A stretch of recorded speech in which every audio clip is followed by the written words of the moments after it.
Hello, welcome to the channel Why Stories. Enjoy watching. Alicia carefully examined the woman's face on the laptop screen.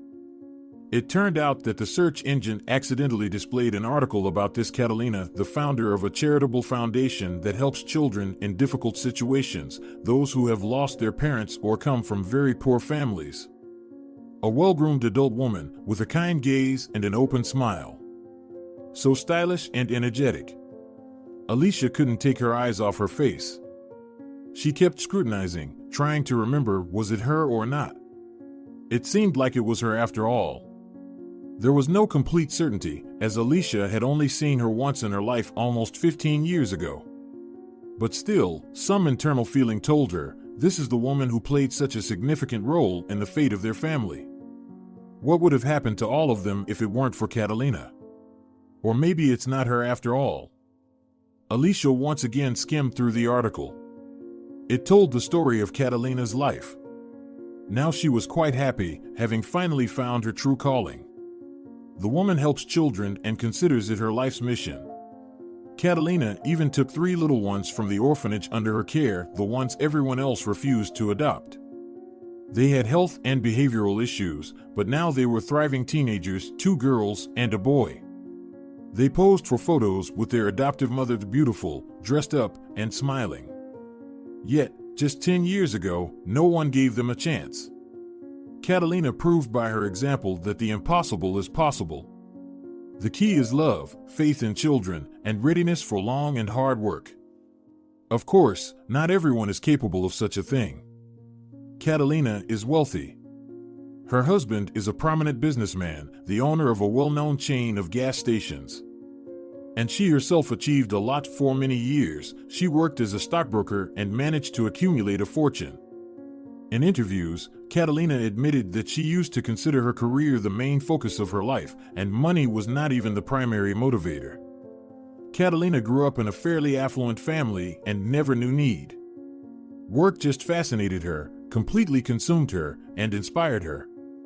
It was like an interesting game she fully devoted herself to. But then everything changed. Catalina was around 40 at that time. She started thinking about having children. That's when it turned out that it wasn't so simple. Alicia read this article on the internet like an engaging book, holding her breath. Everything seemed to indicate that the guardian angel and savior of their family was none other than Catalina. Everything fit with astonishing accuracy. Alicia pulled away from the screen, leaned back on the back of the chair, and let out a heavy sigh. Memories.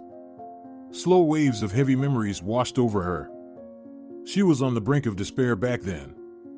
Alicia couldn't cope with the difficulties that had fallen on her. It seemed that there was nothing good waiting for her ahead. It was a pitch-black abyss, poverty, and survival. Alicia, still very young and inexperienced, didn't want to wake up in the mornings because what good could the next day bring her? It was a terrible state. She had never experienced anything like it before or after. Life had never been kind to Alicia. She was born into a very poor family. Her mother worked as a cleaner, and her father did odd jobs wherever he could.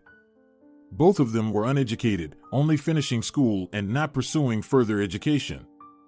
They met somehow and started living together. As far as Alicia knew, her parents were never officially married. The 3 of them lived in a small apartment in a wooden, old building on the outskirts of the city, which used to be a barracks. The family struggled to make ends meet. If one of the spouses managed to earn a little extra money, they would celebrate with drinking, merry neighbors, dancing, and conversations until dawn, sometimes leading to fights. On such occasions, Alicia was treated to cheap sweets from the nearest store, stale gingerbread cookies, chocolate bars with nuts, and soda in tin cans. The little girl felt almost happy. But the truth was, fear always followed. Drunken guests of her parents, many of whom instilled fear in Alicia. Sometimes she couldn't sleep at night, listening to the sounds in the kitchen. For a while, the girl believed that everyone lived the same way as she did. Alicia didn't go to kindergarten. From an early age, she stayed at home alone while her parents worked or hung out somewhere. She liked it that way. She could play wherever she wanted and make as much noise as she pleased. No one scolded or calmed her down. In the yard, Alicia had many friends. She knew them since birth. They were the children of those very neighbors who were so closely associated with her parents. These boys and girls were growing up just like Alicia herself. The area was like that, disadvantaged. Everyone lived like that. But then came the time to go to school, and it was there that Alicia realized how different her life was from that of many other children. Her classmates had beautiful, new school bags and clean clothes.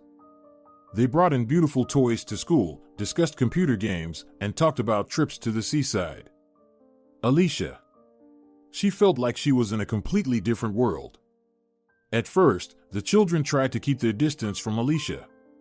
An untidy girl in a faded dress with a patched-up backpack on her shoulders, handed down to her from someone among the neighbors, she stood out from the crowd. Little Alicia was very different from the rest. And she, too, didn't rush to bond with classmates who seemed like aliens to her. But Alicia closely observed these girls and boys. She understood a lot about their lives by looking at them and tried very hard to fit into this foreign but attractive world. Alicia learned to keep her belongings and workspace in order. Chaos could reign around her small writing desk, empty bottles, rags, and trash scattered everywhere, but the desk itself was always immaculate. The girl started asking her parents for new things. They could be inexpensive, but from a store, not handed down from someone else. Sometimes she even managed to persuade her parents to make a purchase. Furthermore, Alicia tried her best to be good at study. However, there was a problem. The girl diligently memorized all the rules from her textbooks and memorized formulas, but she still made mistakes in words and exercises. Physics and chemistry remained Greek to her. Alicia would get upset, but she never gave up. She kept studying, learning, and delving deeper into the subjects. Teachers noticed her efforts and praised her for her diligence. They even gave her higher grades as encouragement. Yet Alicia, being very mature for her age, knew that she wouldn't become a scientist. She dreamed of becoming an economist or a lawyer, working in an office, wearing a beautiful blouse, a formal skirt, and, of course, high-heeled shoes. But she realistically assessed her situation. She knew that getting into a university was unlikely, but obtaining a diploma from a vocational college was definitely feasible. Her teachers helped the conscientious student and provided her with a good certificate. Thanks to that, Alicia got accepted into a college to study as a confectioner. The profession seemed suitable to her, in demand and useful. "You'll never go hungry," her mother approved of her choice. By that time, her father was no longer around. He had died a year earlier, poisoned by low-quality alcohol. Her mother, by the way, didn't live much longer after her husband. One night, while intoxicated, she fell asleep outside in the cold and never woke up. She froze to death. That night, Alicia was preparing for her exams, as the winter session was in full swing, and she had no idea what had happened. She assumed her mother would spend the night wherever she had been drinking. But instead, she decided to go home. Thus, very young Alicia was left alone in the world. She had just turned 18. Luckily, she had reached the age of majority, otherwise, she might have had to go to an orphanage. Alicia mourned the loss of her parents deeply. No matter what they were like, they loved her and cared for her in their own way. They never beat or humiliated her. Even though they were sometimes too indifferent, they had had a difficult childhood themselves. Nobody had taught them how to raise children properly. But life itself didn't let the girl grieve for long. Now she had to think about how to support herself. No, Alicia had already been doing odd jobs for a while. Sometimes she cleaned floors instead of her mother or her replacement, and other times she replaced a saleswoman at a local shop for a few hours. But now Alicia needed much more money, as she had to pay for rent, take the bus to college every day, and feed herself somehow. So, she got a job as an assistant in the school cafeteria. The work turned out to be physically and emotionally exhausting. She had to move heavy pots from one place to another all day long. After her shift, Alicia felt completely drained. and there was no time left for her studies. Of course, she couldn't juggle work in college. Soon she was expelled. Alicia cried then out of despair, injustice, and the feeling of being unable to change anything. After all, she had tried so hard to make something of herself, and yet her fate repeated that of her parents. She ended up without an education too. But Alicia was determined not to follow their path of drinking. She was convinced that she would create her own family one day, with a caring, hard-working husband who would take care of her. Maybe she would even get a chance to continue her education later on. Who knows how life will unfold? Alicia dreamed of having a family. She was tired of living alone. She wanted a reliable person to be by her side, someone she could rely on.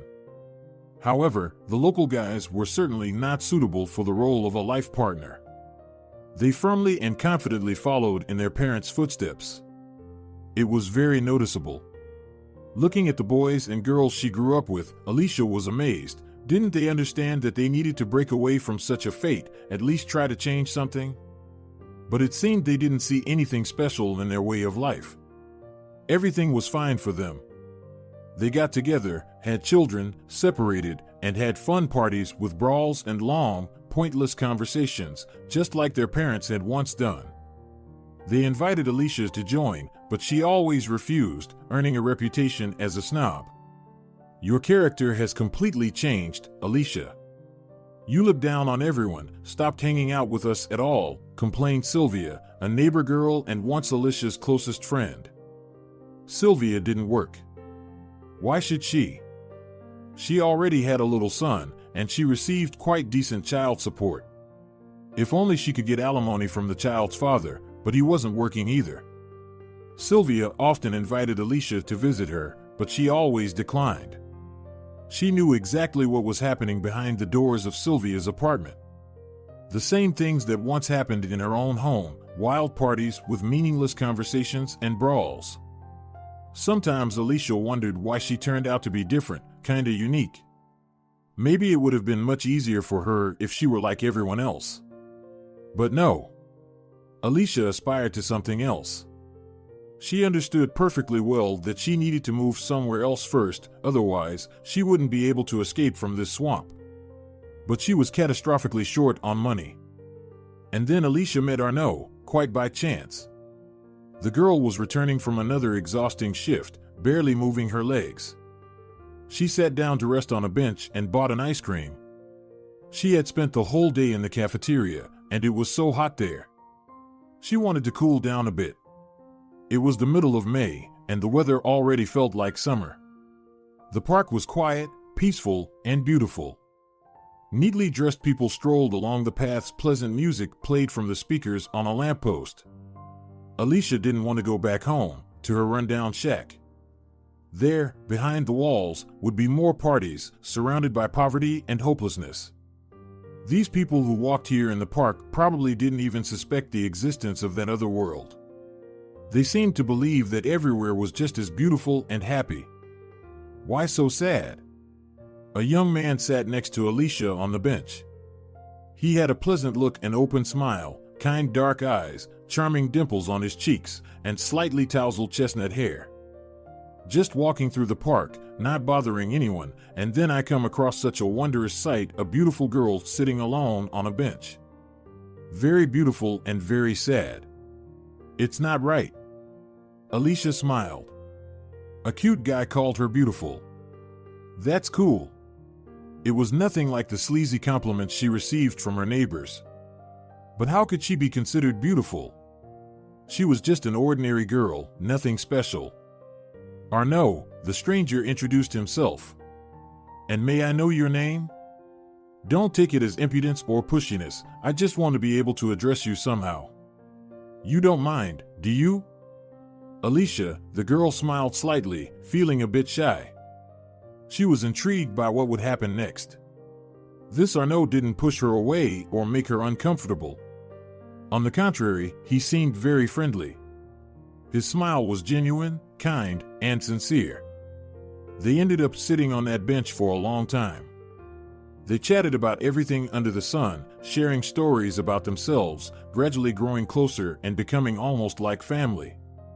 Arnaud, too, had lost his parents. He was raised by his aunt, his mother's sister.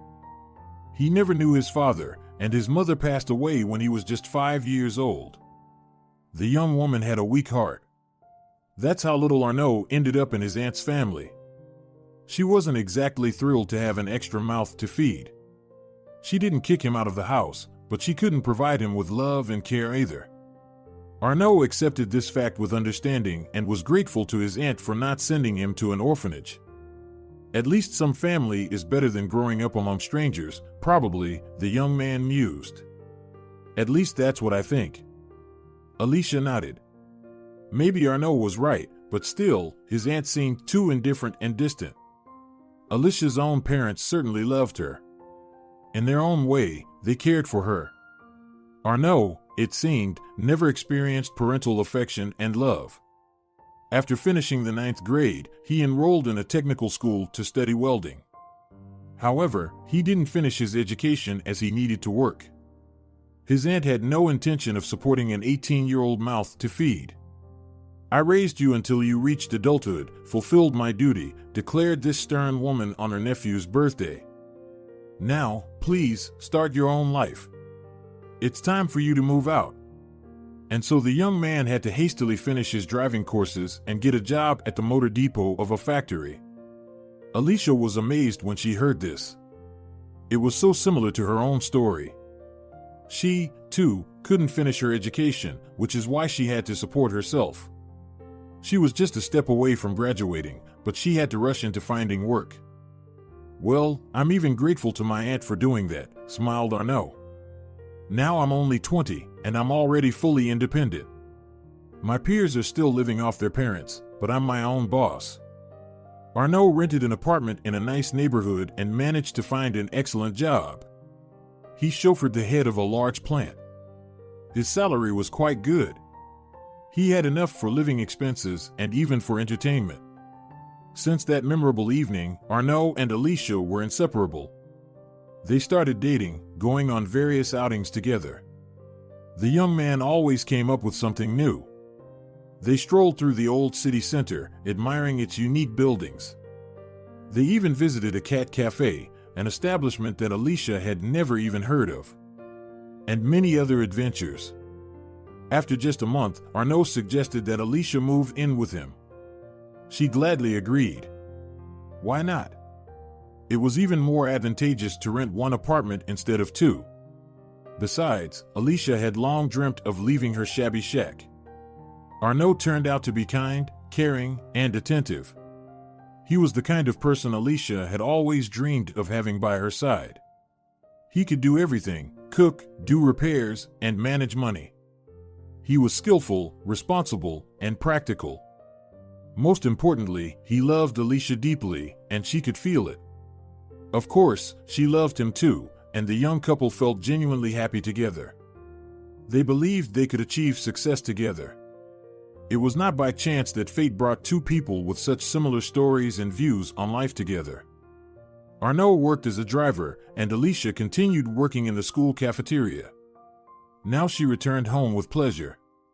On her way, she bought something delicious to cook a favorite dinner for Arnaud and waited for him to come back from work. They got married a month after they started living together.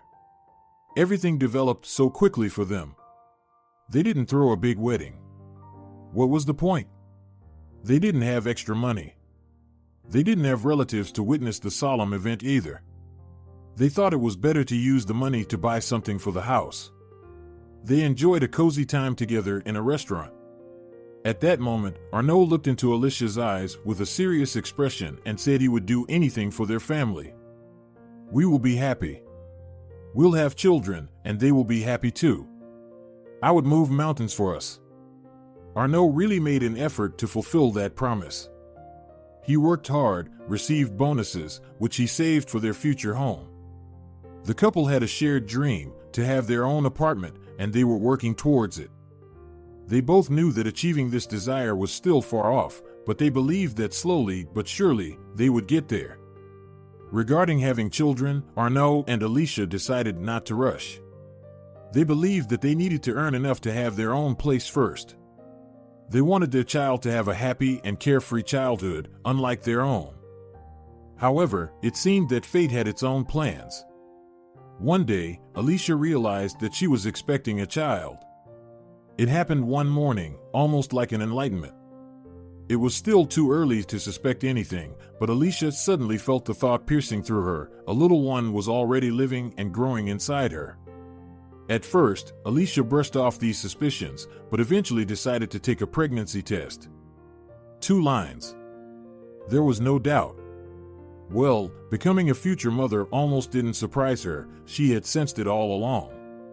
At that moment, Alicia couldn't have guessed or imagined that at the very same time, an entirely unknown woman would be rejoicing over a positive test result, a woman who would soon play a significant role in their young family's life. Arnaud was thrilled. When he found out the news, he lifted his young wife off the ground, spinning her around the room from the overflow of emotions. He hugged her so tightly that she found it hard to breathe. "I was worried about telling you. I thought you might get upset," Alicia smiled, looking at her radiant husband. "Why would I be upset?" He wondered. "Well, we wanted our own apartment first, get on our feet, and then." "We wanted," Arnaud agreed. "We planned everything completely differently, but somehow I'm incredibly happy. This is the best news of my entire life." Alicia smiled. How wonderful Arnaud was. She was only now starting to get used to the fact that such a person was now by her side, the best, kindest person on the planet, and he loved her. What a happiness it was. The young couple started preparing for the arrival of their heir. Alicia was transferred to a lighter job, as she couldn't carry heavy pots anymore. Her salary decreased, but Arnaud took on extra work. During the day, he chauffeured his boss, and in the evenings, he delivered materials to construction sites in his truck. He did everything he could to save up as much money as possible for the birth of their baby. "Our child must have everything necessary and even more," Arnaud would say, hugging Alicia after work in the evenings. Lina felt sorry for her husband. She saw how exhausted he was. But what could they do? Arnaud was right. They had no one to help them, so they had to achieve everything on their own, which wasn't easy. Then, the long-awaited maternity leave came. Alicia didn't feel very well, and she was glad to have the opportunity to rest a bit before the arrival of her beloved daughter. The ultrasound had already shown that it would be a girl. The couple even decided on a name. Arnaud said he wanted to name their daughter Sophia. Alicia had no objections. She also liked the name. It sounded warm and endearing. It happened on a late September evening. There were no signs of trouble. Arnaud went to do some extra work transporting furniture from one city to another. He was happy to have the chance to bring in some extra money, which was never truly extra. The weather was fine, the road calm, and Arnaud was an experienced driver. Although Alicia often worried when her husband made long-distance trips, that evening she felt no anxiety at all. Alicia lay on the couch with her laptop, browsing through clothes for their baby girl to wear when she leaves the hospital. Yes, there were still a couple of months to go, but considering ordering, delivery time, and so on, it was wise to prepare in advance. Alicia smiled as she looked at the tiny jumpsuits and bodysuits. Of course, the dresses were especially delightful. It turned out that even newborns had luxurious evening outfits. It was so pleasant to imagine their little girl wearing those clothes. She wondered who their little Sophia would resemble. Both she and Arnaud were attractive. Surely, their Sophia would be a beauty, but that wasn't the most important thing. Alicia just hoped for a healthy baby. Then the phone rang. Alicia immediately felt something was wrong. She didn't want to pick up the call. It was in the evening, from an unfamiliar number. It couldn't be good news, but she had no choice. "Alicia." A worried voice on the other end belonged to Samuel. She recognized him immediately. He was Arnaud's colleague and partner. The tone of his voice filled her with dread. "Alicia, it's a disaster. Arnaud had an accident." "How?" Alicia gasped. She felt something snap in her stomach. He lost control on the highway and crashed into the ditch. They took him to the regional hospital. Is he alive at least? I don't know anything. The accident was severe. I happened to pass by. I saw a familiar truck, and then all this happened right before my eyes. Go to the regional hospital or call and find out. They took him there. I managed to ask the doctors. Alicia rushed out of the house, hastily changing clothes. Her blood pounded in her temples, her legs trembled, and her heart clenched with icy fear. Just let him be alive, just let him be alive, she whispered to herself unconsciously. Not thinking about safety, Alicia hitchhiked a ride. A young man was at the wheel, watching her, alarmed, with half-crazed eyes. Is there any help you need? The young man asked sympathetically. Are you on your way to the maternity hospital? No, to the regional hospital, Alicia requested. Can you give me a ride there? Yes, of course. The young man didn't ask any unnecessary questions and didn't accept any money for the ride. It was evident that he sympathized with and cared for Alicia, but he didn't intrude into her personal space. He did ask a couple of times if she needed any help, but Alicia declined. What could this young man do to help her? He dropped her off at the hospital gate, wished her good luck, and drove away. Alicia hurried to the registration desk to finally find out where her husband was and how he was doing. She had to run between different buildings of the large regional hospital. Nobody seemed to know anything. She was bounced from one department to another like a football. Alicia felt completely overwhelmed until she finally found the necessary information. Montero? He's undergoing surgery right now, the girl at the registration desk replied, carefully checking the records in a thick notebook. He was admitted a few hours ago in critical condition. Alicia breathed a sigh of relief, in critical condition, but alive. That meant they managed to get him to the hospital in time. Now, it was all in the hands of the surgeons. What happened to him? What are his injuries? And who are you, by the way? The girl asked. His wife, Alicia replied and mentally scolded herself for not bringing her passport. But in her current state, she hadn't thought of it at all when leaving the house. Fortunately, the documents were not needed. The girl at the registration desk believed her on her word. Wait for the end of the surgery. The surgeon will contact you afterward, just leave your phone number. Can I wait here? What's the point? The surgery can last for several hours.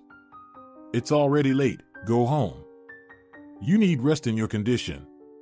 You won't be able to help here anyway. Nevertheless, Alicia stayed at the hospital until the end of the surgery. She sat on a bench by the doors of the surgical department and prayed for his life. She had never done it before. She hadn't even thought she knew how. But now, the words surfaced from somewhere deep in her mind. Arnaud had to survive, he simply had to. How could she go on without him? The girl from the registration desk approached her several times, bringing water and biscuits. At first, she seemed strict and indifferent. Then, she revealed her compassionate and attentive side, looking at Alicia with sympathy, offering encouraging words, and even giving her a couple of hugs. This support made Alicia feel a bit relieved. The surgery went on for a long time, and it was already morning when it ended. Alicia hadn't closed her eyes the entire time. How could she sleep when her heart was constricted with fear for her beloved? Finally, the tired surgeon came out into the corridor. Alicia, trembling with fear, carefully studied his face, trying to understand what news he was about to tell her. The injuries are serious. We had to fight for your husband's life. It was like pulling him back from the brink of death. Now, it all depends on his body whether he will make it or not. In any case, the next few days will be critical.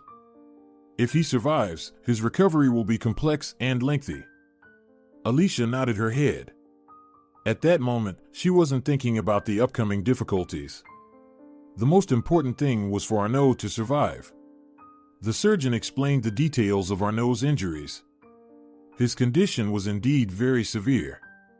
Why did he drive so recklessly? The doctor sighed sadly. He was so strong and healthy. Now, at best, he'll become disabled. If he survives at all. Ah, young people, you don't think with your heads. Alicia sighed.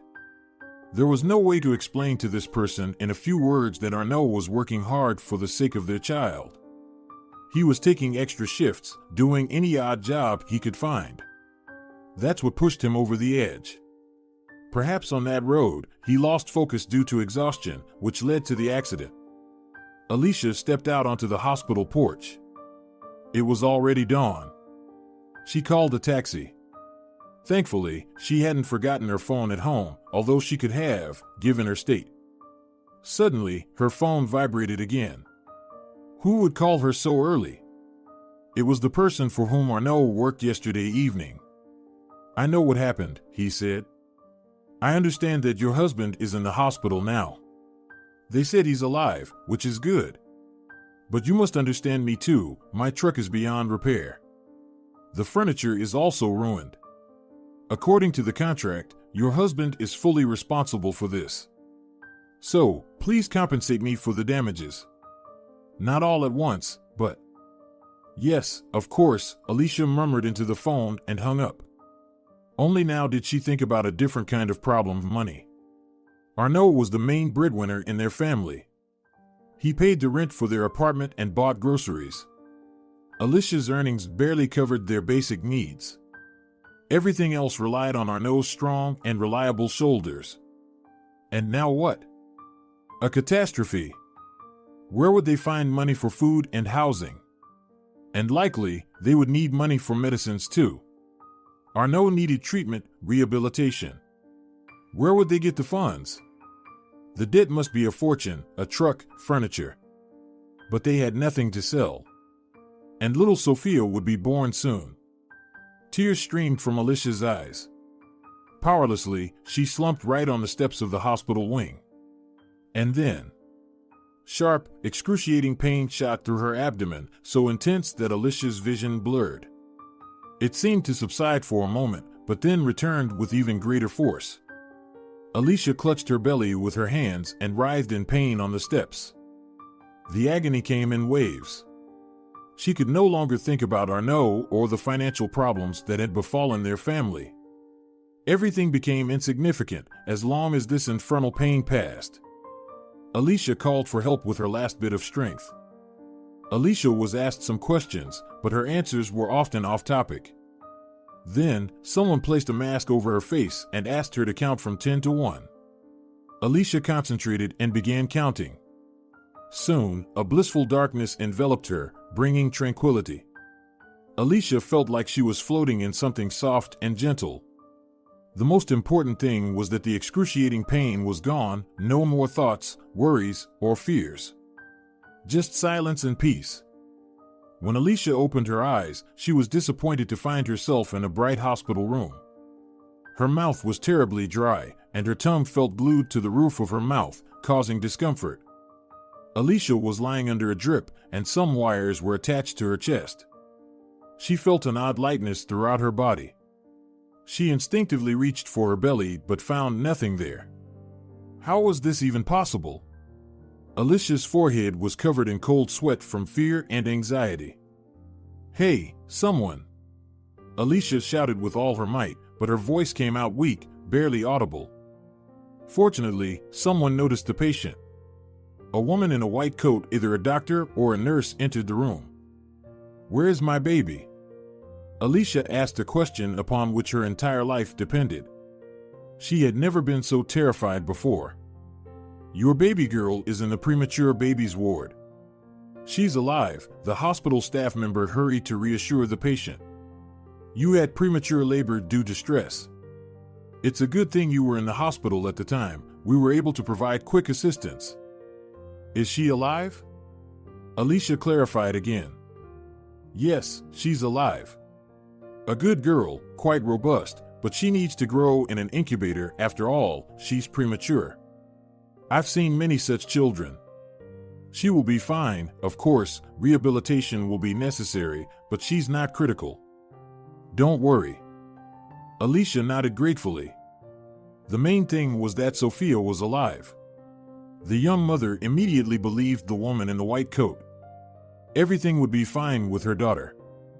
Ironically, on the same day, the woman who would later save Alicia and Arnaud also gave birth, but her baby was also premature. Unlike Alicia, she received entirely different forecasts from the doctors. They didn't give her baby any chance at survival. "Can I see my daughter?" the woman asked. "Not now, later. You are still too weak, you've lost a lot of blood and everything. We all know what happened to your husband. It's no wonder you got so stressed and gave birth prematurely. What about my husband? Do you have any news about him? I know he's alive. He's in the intensive care unit now. That's all I know." Both women faced the challenges of motherhood with their premature babies, uncertain of what the future held for them and their families. Days were filled with anxiety and fear for her daughter and husband, injections, pills, and painful procedures. Alicia felt her strength returning, which was a good thing because she would need it. Now she would have to take care of her disabled husband and her premature newborn daughter, who required extra care due to her premature birth. The financial problems were still there, and Alicia wondered if she could handle everything on her own. The medical staff, aware of the young mother's situation, tried to support her in any way they could. Every day they updated her on Arnaud's condition. He had been moved out of the intensive care unit, started moving his arms, speaking, and even learned to sit up. However, his prospects of walking again seemed much worse.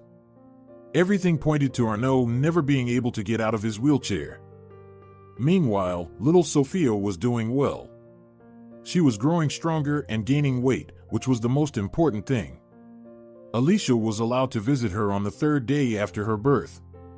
Sophia lay in her incubator, so tiny and vulnerable. Her body was entwined with wires, but even among the other premature babies, she looked the sturdiest. There were other infants who were born much earlier than the expected term, while Sophia spent 7 months in her mother's womb. Soon, Alicia was discharged from the hospital, but she continued to visit the hospital every day to see Sophia and Arnaud and to get updates from the doctors. Arnaud was trying to stay positive, but it was such a painful sight of her once strong husband in a wheelchair. He reassured Alicia that he would recover soon and get back to work because he couldn't stand being idle. He dreamed of holding his daughter, carrying her on his shoulders in the park, and learning to braid her hair. Alicia smiled sadly, knowing that the chances of Arnaud walking again were slim. Although there was a chance, the rehabilitation required significant funds, and she had no idea where to get them. The doctors helped with obtaining disability benefits, providing some free medical services, but it was far from enough for Arnaud's full recovery. On top of that, the truck's owner kept calling every day, demanding money. Alicia even had to go back to work. She took on the job of cleaning the stairwells in the mornings and evenings to earn some money. At least she had time for it since Sophia was still in the hospital. Another month passed, and finally, Arnaud was discharged from the hospital. He returned home in a wheelchair. Fortunately, there were ramps in their building, but it was still challenging. Adjusting to his new reality was not easy, but Arnaud remained resilient. He supported Alicia, searched for work, and explored the internet for any potential income opportunities. Unfortunately, the job market for people with mobility issues was extremely limited. Despite the hardships, Alicia and Arnaud did their best to remain hopeful and determined. Their love for each other and their daughter gave them the strength to face the uncertain future together. Finally, they discharged little Sophia. The joy of the young parents knew no bounds, despite the seemingly hopeless situation. Arnaud quickly learned all the baby handling skills, bathing, feeding, and changing diapers. Seeing that the young father was doing quite well, Alicia decided to go back to work. "We don't have enough money. You can handle the baby at home. I'll go back to the canteen. There's no other way." Arnaud was forced to agree. Alicia could see how hard it was for him. After all, he had been the main breadwinner for so long, and now he had to rely on his wife. But there really was no other option for the young family. They needed to pay for their housing, food, and repay debts. The money that Arnaud had saved for their future home over the past couple of years disappeared at an alarming rate. Part of it went to medicine, and part to pay off the truck's cost. It was a difficult time. Alicia worked around the clock, in 2 shifts. Arnaud did his best to manage things at home. It was not easy for him either. Sophia was fragile and suffered the consequences of being born prematurely. She needed medication, expensive vitamins, consultations, and checkups with specialists. Alicia was exhausted, and Arnaud looked like a squeezed lemon. He took odd jobs, earning pennies, but he couldn't just sit idle. Sophia relied entirely on him. However, the head of the family felt it was not enough. And still, they catastrophically lacked money. They couldn't even afford a stroller for Sophia, which they needed to take her to the polyclinic. One evening, Alicia was returning home from work. It was already getting dark. Her back and legs were aching from fatigue, and her mind was filled with heavy thoughts. This was not the family life Alicia had imagined. In her dreams, she saw herself strolling through the park with a pram carrying a well-dressed baby. Alicia often watched young moms passing by, peaceful, content, happy, and they had no idea how lucky they were. Lucky to be able to freely walk with their little ones and dedicate all their time to them. But there's Sophia, she didn't even have a stroller. Suddenly, Alicia's attention was drawn to a woman walking towards her with a stroller. It was a wonderful stroller in a fashionable coffee shade, convenient, maneuverable, clearly very expensive and of high quality. Alicia had seen such strollers in baby stores. They cost a fortune. Alicia instinctively glanced at the woman. There was something intriguing about her. So stylish, well-groomed. She was older, but nowadays, many give birth to their first child at 40. It's trendy, especially among the wealthy. But why did this woman look so sad? Perhaps something happened in her life? Surely something terrible had happened to her. Otherwise, it was impossible to explain that look in her eyes. After all, everything seemed fine for her. She was walking so beautifully, pushing the expensive stroller in front of her. There must be a well-dressed baby inside it. The woman rolled the stroller to the garbage bins. The garbage hadn't been collected for a long time, and here, a kind of makeshift dump had formed. Alicia thought that maybe the woman would now throw away a bag of garbage and continue on her way. But the stranger acted differently. She sighed, rocked the stroller a few times, and left. She walked briskly behind the houses, heading somewhere far away. And the stroller was left behind. Alicia, not believing her eyes, hurried to the garbage bins. First, she looked inside the stroller. There was no one there. Alicia breathed a sigh of relief. She had already thought that some lunatic had thrown a baby in the trash. Such cases are sometimes described on the internet. But the stroller, fortunately, was empty. So why did the stranger leave it here? Probably discarded it. People sometimes leave good things near trash bins for those in need to take. That must be the case with this woman. Her child must have grown up, and she got rid of the unnecessary stroller. Yes, that was the most reasonable explanation. But Alicia tried not to rejoice just yet. What if the woman returns now? What if she just left the stroller here temporarily while running errands or getting her child? It was a strange choice of place, of course, but who knows? Half an hour passed, and the woman didn't appear. All this time, Alicia kept an eye on the stroller because what if someone else takes it? Such a valuable item wouldn't stay near the garbage bins for long. They needed the stroller for Sophia. It was simply indispensable. In the end, Alicia convinced herself that the owner of the stroller didn't need it, and with a calm heart, she rolled it to her home. Arnaud, seeing the upgrade, even whistled in surprise. Look at the transport our Sophia got. Elite means of transportation.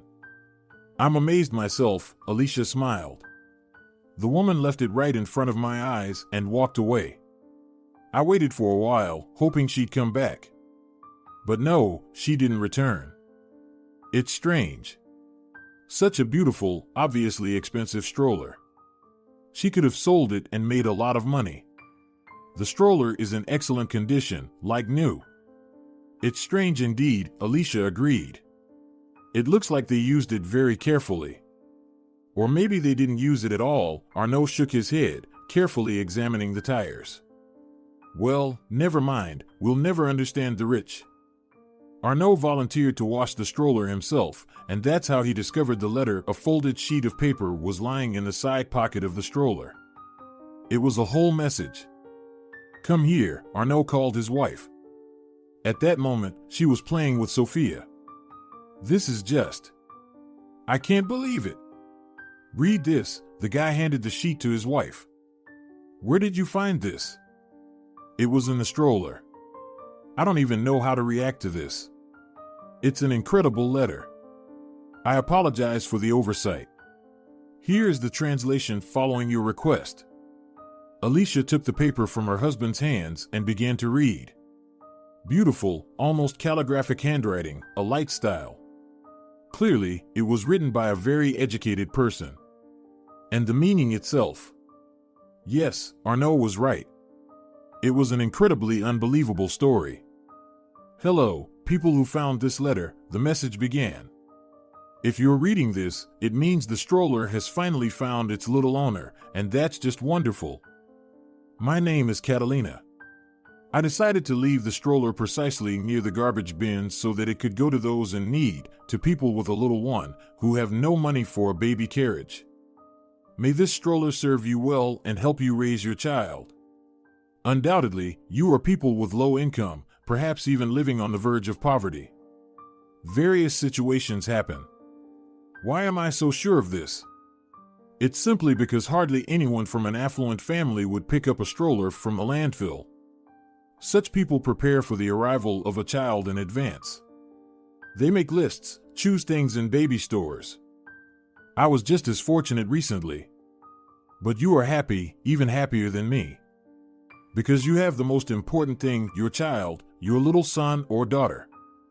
It's the happiness of being parents, seeing your little one grow, giving them love, introducing them to this world. I don't even know what could be better than that. Probably nothing. So you are much happier than me. It's challenging for you now, but I am sure you will cope. Everything will eventually be fine for you. May this stroller become a helping hand for you at the start of your success. She seems to describe us, Alicia said, looking at Arnaud in amazement. Exactly, her spouse agreed. That's what's so astonishing. Including, well, come on, read further. There's a lot of interesting stuff, especially at the end. Alicia once again immersed herself in reading. My life was like a continuous fairy tale, where all my wishes came true. Since childhood, I never knew refusal in anything.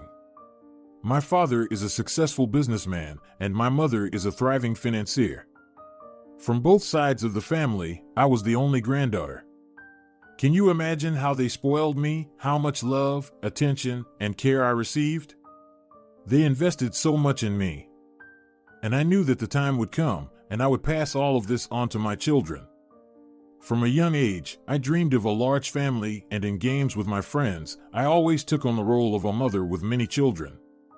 From childhood, I heard from everyone that I would become a wonderful mother when the time came.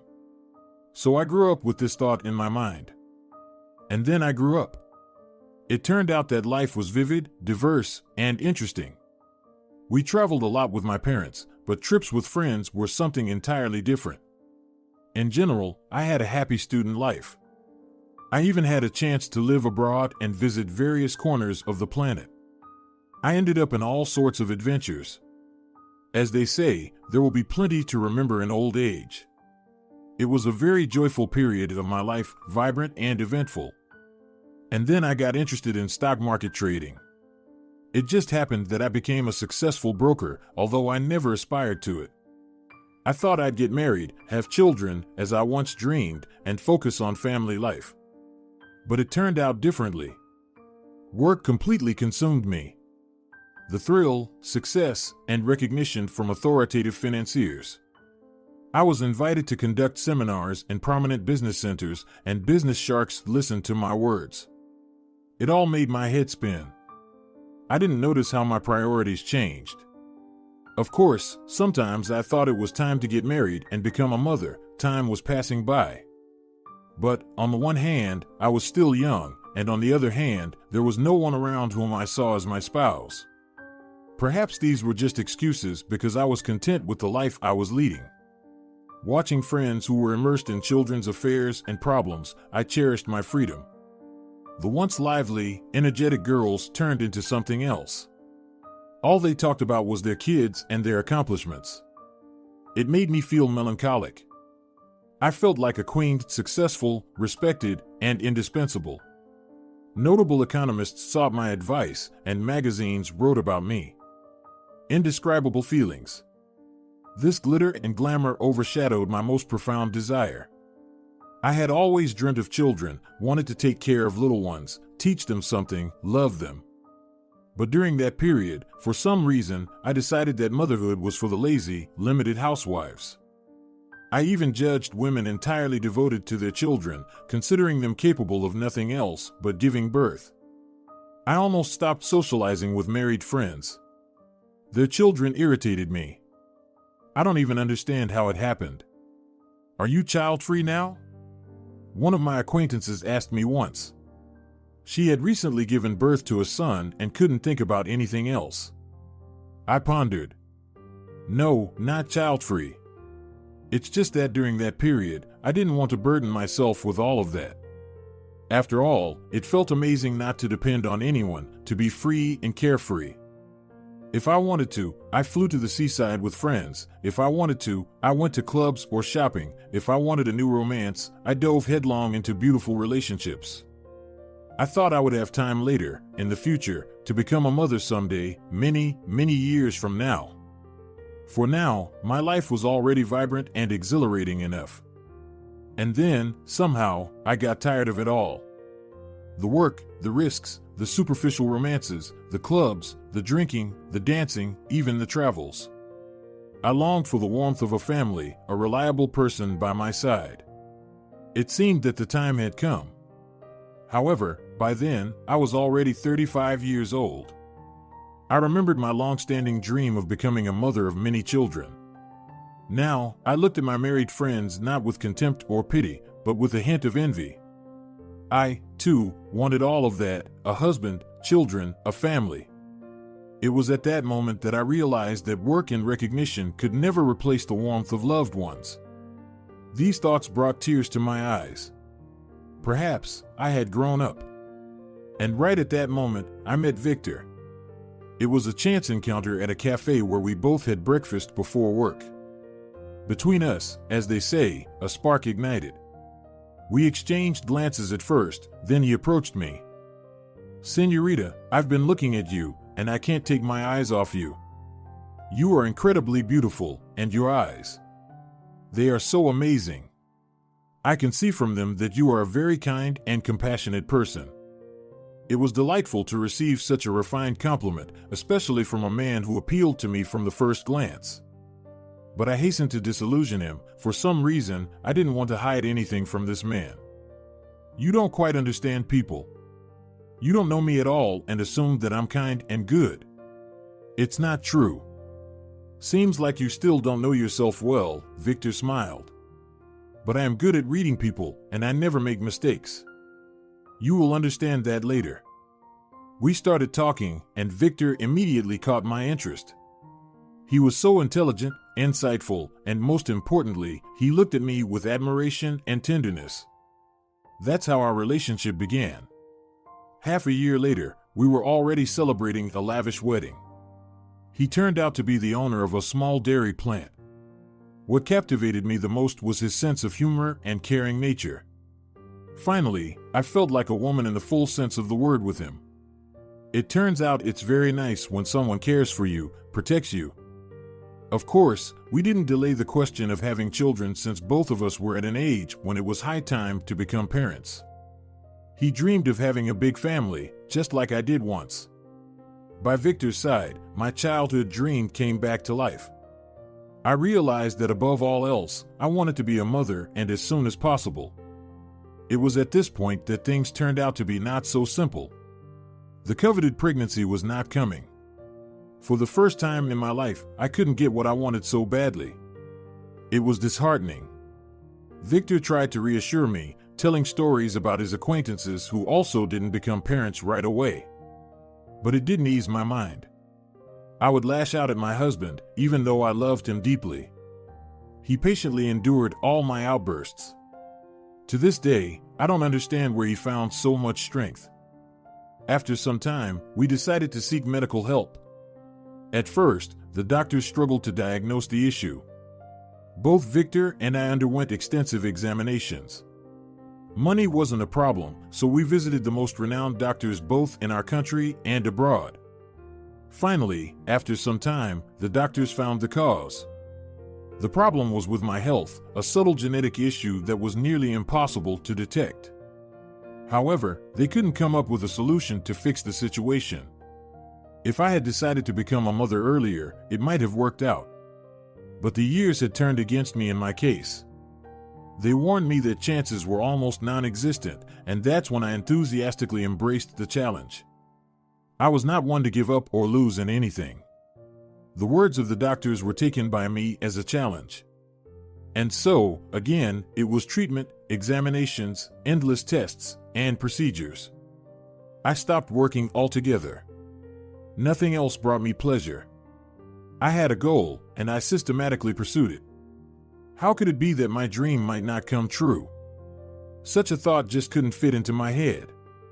There was a period when I started feeling hatred towards women with small children and pregnant women, solely because I envied them so bad. Why did they succeed while I didn't? It seemed so unfair. What made them better than me? I would have been a much better mother, that's for sure. Victor was so patient with me. He reassured and supported me. My husband repeated many times that he only wanted one thing, for me to return to my previous self, cheerful, kind, and full of life. I miss my Catalina so much, he would say. I haven't talked to that smart, sensitive woman in a long time. Then go and find that woman, I would reply bitterly, since your wife no longer satisfies you. Why do you say that? Victor sighed and embraced me. I just miss our old life. I would have loved to help him, but how could I? I was fixated on something unattainable, going out of my mind completely. Let's adopt a child, Victor tried to persuade me. There are so many babies in orphanages who need parents. They were betrayed from birth, abandoned and left behind. But we have many opportunities. We will give this child or these children everything they need for happiness. Just think about it. Just think. He even showed me photographs of orphans from the orphanages. Big-eyed babies, touching and defenseless, and such need of loving and caring adults by their side. But I didn't want to hear anything. I wanted my own blood child. Why should I take care of someone else's children? If they are not needed by their own parents, why should they be needed by us? Just imagine whose offspring end up in orphanages, lazy people, drunkards, and the like. Don't talk nonsense. Everything will work out for us in the end. Nothing worked out. The doctors shook their heads, and more frequently, they spoke about how difficult it was to deal with genetic diagnoses. The treatment became more expensive and challenging, and the prospects grew increasingly uncertain. 5 years of struggling to have a child were extremely challenging for me. Hope and disappointment alternated with each other.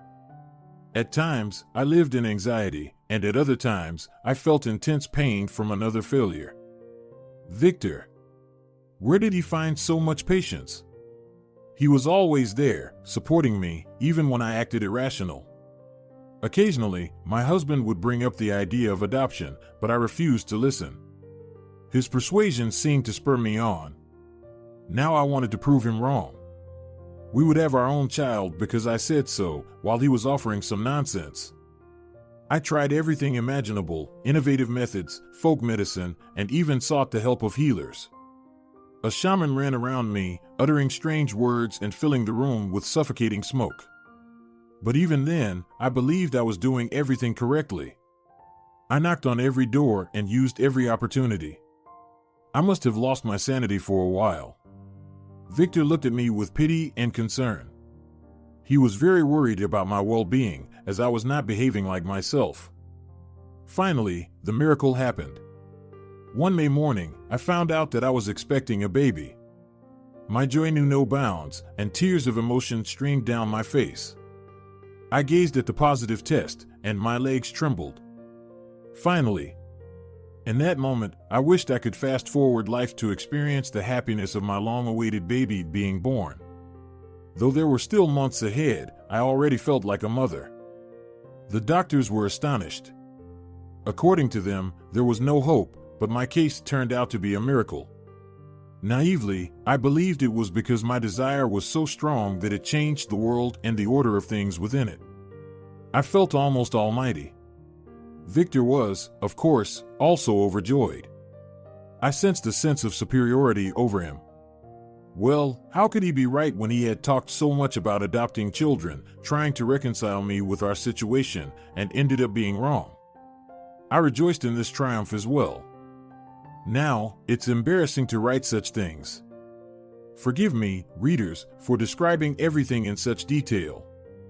I guess I need to unburden myself. I want someone to learn about my destiny and understand my feelings. Please read until the end. There's something very important and interesting waiting for you there. I genuinely want to help you and your little one, not only materially but also with advice. My life. Make the right conclusions, avoid my mistakes, and appreciate what you have. Pregnancy was difficult from the very beginning. Constant threats of miscarriage. I spent months in hospitals, sometimes weeks without leaving the bed, protecting my little one. My health deteriorated sharply. They suggested terminating the pregnancy because the tests indicated that my body couldn't handle the strain. My life was in danger. Nevertheless, I had a serious condition that ideally should have prevented me from giving birth. I didn't want to listen to anyone. After dreaming about pregnancy for so long, waiting for this moment, how could I suddenly give up on the long-awaited baby? No way. You are doctors, and you are paid huge sums to do your job. I yelled at the medical staff. So, do your job properly. It's just a few more months left. It's the 21st century, for heaven's sake. Is medicine really so powerless nowadays?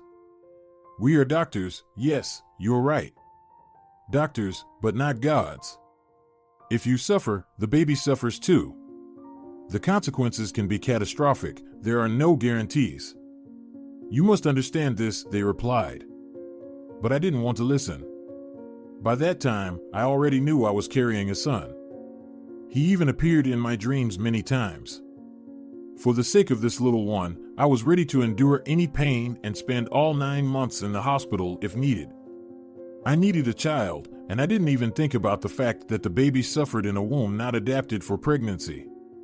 That's how much of a terrible egotist I was. Victor, seeing that he couldn't change my mind, stood by my side and supported me.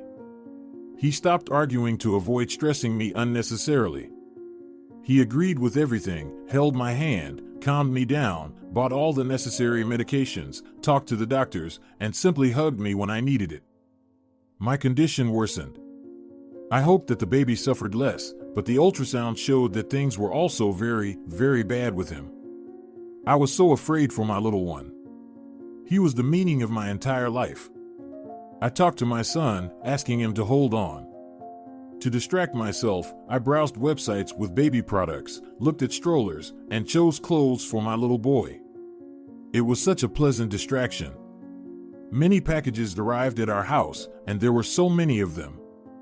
Looking at those things, I thought about the good things because there they were, the evidence that Victor and I were almost parents. The house was filled with so many baby items. We just had to wait for their little owner. He would undoubtedly be the happiest child in the world, and the difficulties would be forgotten like a bad dream. Our son was born much earlier than expected. The doctor's manipulations didn't help. My body decided to get rid of what was destroying my health and harming me. The baby turned out to be weak and fragile. I saw his delicate little arms and legs, some strange, bright color of the skin. My heart ached with pity and tenderness. Just looking at my son, wrapped in wires, I realized that I had been a complete egotist. The doctors had warned that it would be like this. And now, I felt much better. My health was rapidly improving. But the baby was not doing well. He was all alone in the intensive care unit, fighting for his life. The doctors immediately said that there was almost no hope. Congenital pathologies, the overall weakness of the baby due to the difficulties of my pregnancy. But I still believed in a miracle. I even threatened the doctors that they would be responsible if anything happened. Of course, it didn't help. My son fought for several days, but eventually he surrendered. When they told me, my world turned upside down. I was so angry at everyone, blaming the doctors, even Victor. In my opinion, he didn't believe strongly enough in a positive outcome, and therefore, he was also to blame. It got to the point where Victor admitted me to a clinic. A ward with soft walls, considerate staff, talks with a psychotherapist, silence, peace, medications. I started to recover gradually, reevaluated many things, and understood. I realized that I had been an egotist, obsessed with my desires. I understood how poorly I behaved towards Victor. I started thinking about the future. At that time, I didn't know what I would do, but I realized for sure that I needed to direct my energy not towards anger and hatred, but towards creation. It was then that the conversations with my husband resurfaced in my mind. Victor was right. There are so many disadvantaged children in the world. We should help them, support them if we don't have our own little one. It doesn't mean that there is no one to give our unused love and care. I returned home a different person. Victor was the happiest of all. He said how much he missed the old Catalina, and here she was again, by his side. It was very sweet. The things. Reminders of the tragedy that happened to us were the things I had bought in countless quantities: clothes, toys, furniture. Victor put them in a separate room, and it turned into a sort of storage or museum. Those things. Looking at them still hurt me a lot. Get rid of this, I told my husband. Why? He asked in surprise. Maybe it's better to give them to those in need? Victor, as always, was right. I started visiting orphanages with boxes and bags. There, I got acquainted with the staff and learned the stories of the children. Many, many stories, complex destinies, tragedies, betrayals.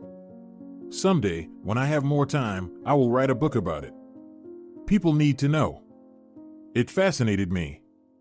I wanted to help the disadvantaged little ones and make their lives a little better because I could. I had all the possibilities. And now, I am thinking about organizing my own charitable foundation. There are many challenges with that, but I'll manage. I've already started to learn about how to arrange everything. Meanwhile, I help the children from the orphanages by buying them the necessary things, organizing celebrations. It's such a joy to see the smiles on the faces of these boys and girls. Some time passed. I thought I had given away all the things I bought for my son, but one day I came across this stroller. I remembered how carefully I chose it, studied the specifications, looked at its appearance. I wanted my son to feel comfortable and good in it. But unfortunately, he never got to use it. The stroller was stored in the basement, so Victor got worried when I noticed it. He thought it would hurt me again. But strangely, I only felt a slight sadness and regret because I already had a purpose in life again. I knew that my child, what happened to him, it was not in vain. Now, in honor of my son, I will help many other children. Our little boy lived for a very short time, but his brief life will change this world significantly. But what about the stroller? I came up with a very interesting idea about it. Children in orphanages have a tough life. Everyone knows that. It's often talked about. But at least they are looked after, always fed, and dressed. They lack parental love and care. Yet, in material terms, they are provided for.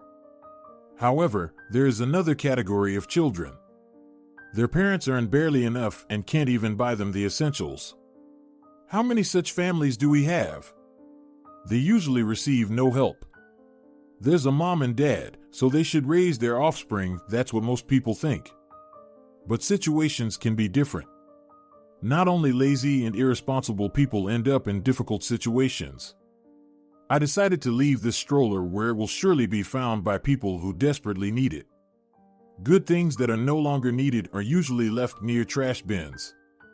That's what I did with the stroller. Thank you for reading this story to the end. I hope my letter eventually reached the right recipient. I believe it did. Surely you are now in despair, lacking money for a living, and unable to see a future. So, I want to help you with something else. Near the trash bins where you found the stroller, there is an unfinished building of a shop, an abandoned area. There, under the porch, I left something for you.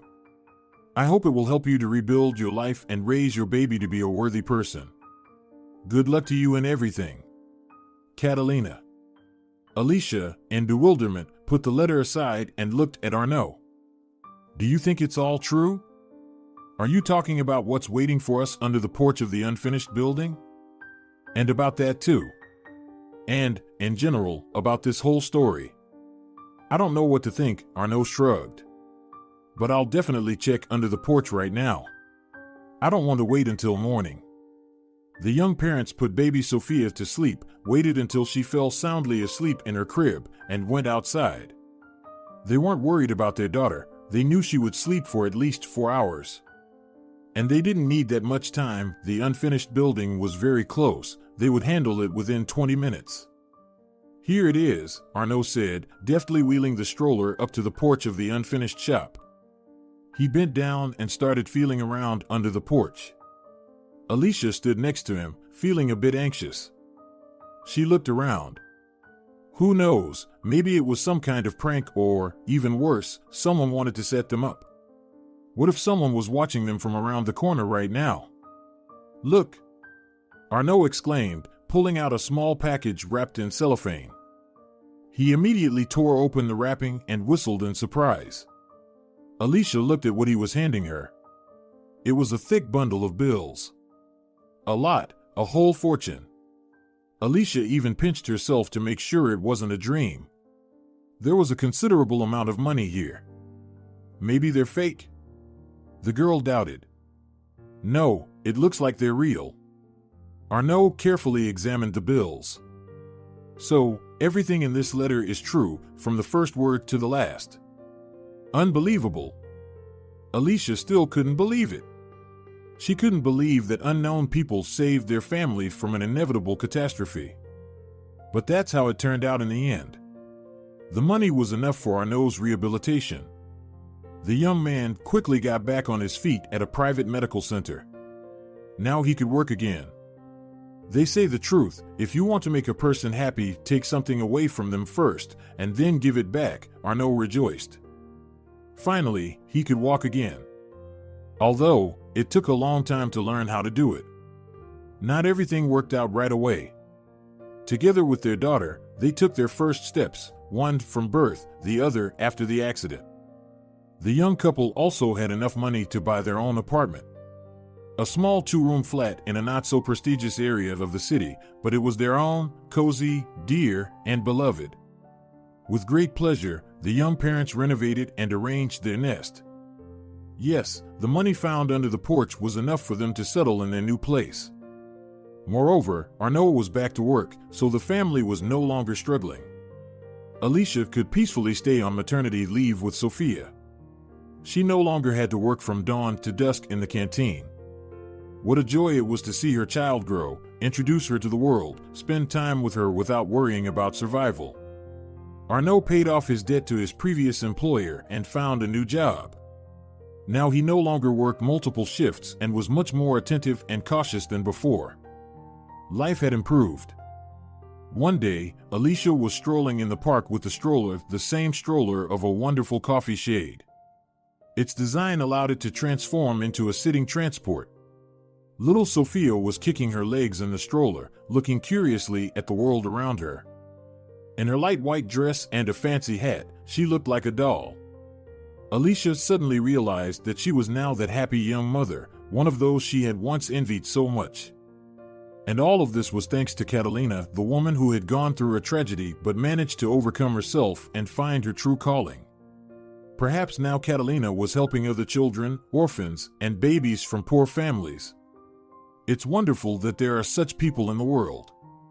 Years passed. Arnaud and Alicia worked and raised Sophia.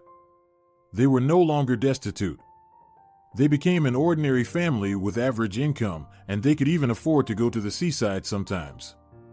And all of this was thanks to the accidental help from completely unknown people. Alicia tried to find Catalina, searching the internet, browsing through countless pages on social media. Why? Well, she just wanted to say thank you to the person who did so much for their family's future. At least a simple thank you. Let Catalina know that her stroller and money truly saved a whole family. It would probably be nice for her to hear that. But soon Alicia realized that Catalina, apparently, lived in a completely different city because no local shelters were being supervised, and there was no charity fund for children in their town either. She's like a fairy, Arnaud shrugged.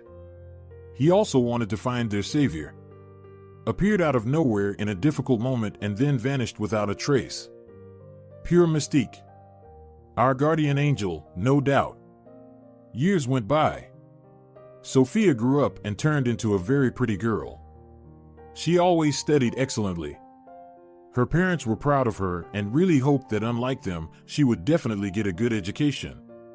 Both of them encouraged Sophia to go to university. And the girl herself was not against it. Since third grade, she had dreamed of becoming a teacher. Of course, Sophia knew the story of the stroller. Her parents had told her about it when she was 5 years old. Alicia remembered the woman who left an expensive, new stroller near the dumpster every day. Her face was deeply engraved in Alicia's memory. And Catalina, the amazing fairy who helped their family escape poverty, was the one Alicia read about in the article. Doubts remained, so Alicia started searching for information about this random savior. She wanted to know for sure. There were plenty of articles about this woman on the internet. Her foundation was doing significant work, providing immense support to thousands of children over the years. Catalina didn't just help the children, she also engaged influential people in this cause. Famous actors, businessmen, all participated. In her interviews, Catalina emphasized that she couldn't do it alone. The world is not without good people, she said with a smile to the journalist. There are many more good people than indifferent and callous ones. Now I know that for sure. Catalina looked happy, full of energy, satisfied with life. Her eyes shone with a special light that had nothing in common with the extinguished eyes of the woman Alicia remembered. It made sense. If, of course, she was the same person who had gone through the tragedy. But now, the woman had found herself and was involved in an important and very responsible cause. To write or not to write? Alicia said aloud. She regretted that Arnaud was away on a business trip. She would have liked to consult with him. Alicia was used to discussing all important matters with her husband. The woman decided to find out more about Catalina to see if it was worth bothering such a busy person. Catalina had a rich and colorful life. She traveled a lot, both within the country and abroad, and almost always accompanied by foster children, now teenagers, so different and unique. If they had remained in the orphanage, who knows how their destiny would have unfolded. And then, Alicia came across an article that dispelled all her doubts because this interview was about her too, about Alicia. It was a lengthy feature with many photographs. Catalina answered the questions in detail, not ignoring any details. How did it all start? The journalist asked. How did you decide that your calling was to help underprivileged children? As I mentioned before, it all started after we lost our son, our long-awaited, cherished child with Victor. We were preparing for his arrival. We had so many things left. I thought, these toys, blankets, someone must need them, right? Our son may be gone, but this good shouldn't go to waste. We delivered packages and boxes to orphanages. It's so logical to give children things that you don't need to orphanages. They'll always come in handy there. Alicia thought about the woman who left an expensive, new stroller near the dumpster every day. Her face was deeply engraved in Alicia's memory.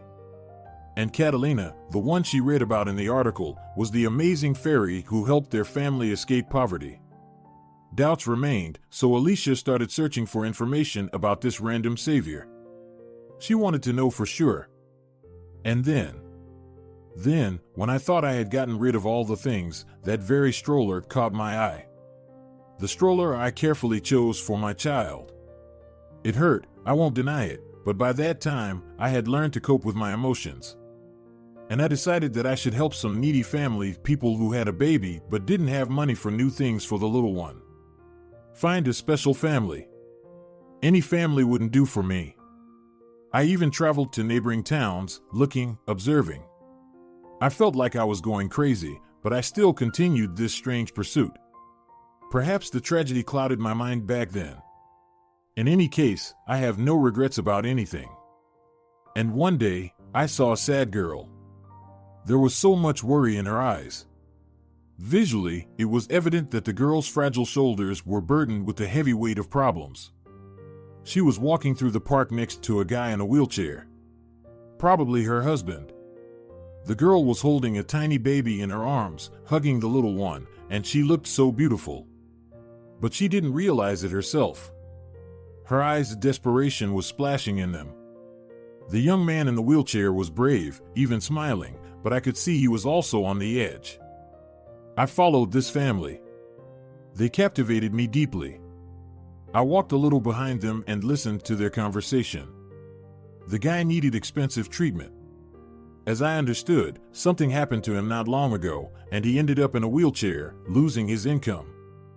The girl worked tirelessly in hard labor.